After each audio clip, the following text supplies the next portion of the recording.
নমস্কার বন্ধুরা, সকলকে স্বাগত জানাচ্ছি। আশা করছি সবাই ভালো আছেন।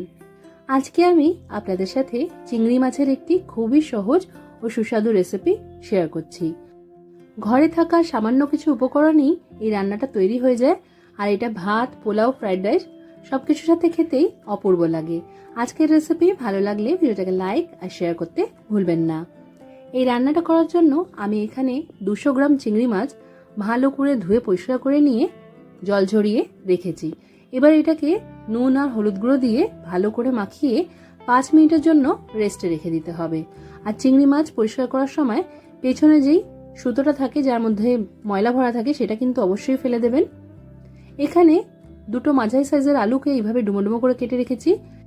আর এখানে 2টো মাঝারি সাইজের পেঁয়াজ, একটা বড় রসুন থেকে তার সবকটা কুয়া বার করে রেখেছি, আর আছে 1 ইঞ্চি সাইজের আদা। এই সব কিছুকে অল্প জল দিয়ে একটা ফাইন পেস্ট রেডি করে রাখতে হবে। এবার রান্না করার জন্য কড়াইটা মাঝারি আঁচে গরম করতে বসিয়ে তার মধ্যে প্রায় 4 টেবিল চামচের মতো সর্ষের তেল খুব ভালো করে গরম করে নিতে হবে। ধোঁয়া ওঠা গরম হয়ে গেলে আঁচটা একটু কমিয়ে দিয়ে এর মধ্যে আগে থেকে যে নুন হলুদ মাখিয়ে রেখেছিলাম চিংড়ি মাছগুলো, সেগুলো দিয়ে দিতে হবে। চিংড়ি মাছটা ভাজার সময় আঁচটা মাঝারি রাখতে হবে। মাঝারি আঁচেই এটাকে নাড়াচাড়া করতে করতে মোটামুটি 3-4 মিনিটের মতো ভেজে নিতে হবে। চিংড়ি মাছটা ভাজার সময় কিছুটা জল উঠবে, সেই জলটাকেই একটু শুকিয়ে নিতে হবে, তাহলেই মাছটা ভাজা হয়ে যাবে। দেখতেই পাচ্ছেন চিংড়ি মাছের থেকে জল উঠেছে। এবার এই জলটাকে একটু টানিয়ে নিতে হবে। আর চিংড়ি মাছ ভাজার পর কড়াইতে একটু এইভাবে দাগ হয়ে যায়, তো এটা কোনো চিন্তার বিষয় নয়। চিংড়ি মাছগুলো তুলে নেওয়ার পর আমরা যখন বাকি রান্নাটা করব তখন এটা সুন্দরভাবে পরিষ্কার হয়ে যাবে। তো এখানে চিংড়ি মাছগুলো ভাজা হয়ে গেছে, এগুলো আমি কড়াই থেকে তুলে নিলাম। আর কড়াই যে তেলটা ছিল তার মধ্যেই আমি যে আলুগুলো কেটে রেখেছিলাম সেগুলো দিয়ে একটু নাড়াচাড়া করে নিচ্ছি। আলুটা আমাদের মাঝারি আঁচ রেখেই ভাজতে হবে, এতে করে আলুর গায়ে একটা সুন্দর সোনালি রং চলে আসবে, যেটা রান্না হওয়ার পর দেখতে ভালো লাগবে। তো এখানে ঢাকা দিয়ে এটাকে 3 মিনিটের মতো ভেজে নিয়েছি। এবার আরেকবার এটা নাড়াচাড়া করে দিচ্ছি। দেখতেই পাচ্ছেন আলুগুলো সুন্দরভাবে চারিদিক দিয়ে ভাজা হয়ে গেছে। এবার যে মশলার পেস্টটা রেডি করে রেখেছিলাম সেটা দিয়ে দেব।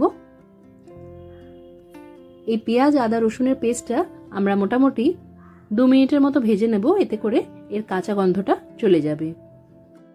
2 মিনিট এটাকে এইভাবেই রান্না করে নিয়ে এবার এর মধ্যে স্বাদ মতো নুন দিয়ে দিচ্ছি। আমি এখানে 1 চা চামচ নুন দিয়েছি। হলুদ গুঁড়ো এখানে দিয়ে দিচ্ছি 1 চা চামচের মতো। কালারের জন্য কাশ্মীরি লঙ্কার গুঁড়ো 1/4 চা চামচ দিয়েছি। আর একটু ঝাল স্বাদের জন্য এখানে লঙ্কার গুঁড়ো ব্যবহার করছি, আপনারা কিন্তু কাঁচা লঙ্কা বাটাও দিতে পারেন। আমি এখানে 1 চা চামচ লঙ্কার গুঁড়ো, 1 চা চামচ জিরে গুঁড়ো, 1 চা চামচ ধনে গুঁড়ো আর 1/4 চা চামচের মতো দিয়েছি গরম মশলার গুঁড়ো। গরম মশলা মানে এখানে হচ্ছে দারচিনি, এলাচ আর লবঙ্গর গুঁড়ো। অনেকেই জিজ্ঞেস করে থাকে, তাই জন্য বলে দিলাম। এবার মশলাটা ভালো করে 2-3 মিনিটের মতো একদম কমানো আঁচে কষিয়ে নিতে হবে। মশলাটা এখানে কষানো হয়ে গেছে। এবার এর মধ্যে আমি একটু টমেটো দিয়ে দিয়েছি, টমেটোর পেস্ট করে রেখেছিলাম সেটাই দিয়েছি।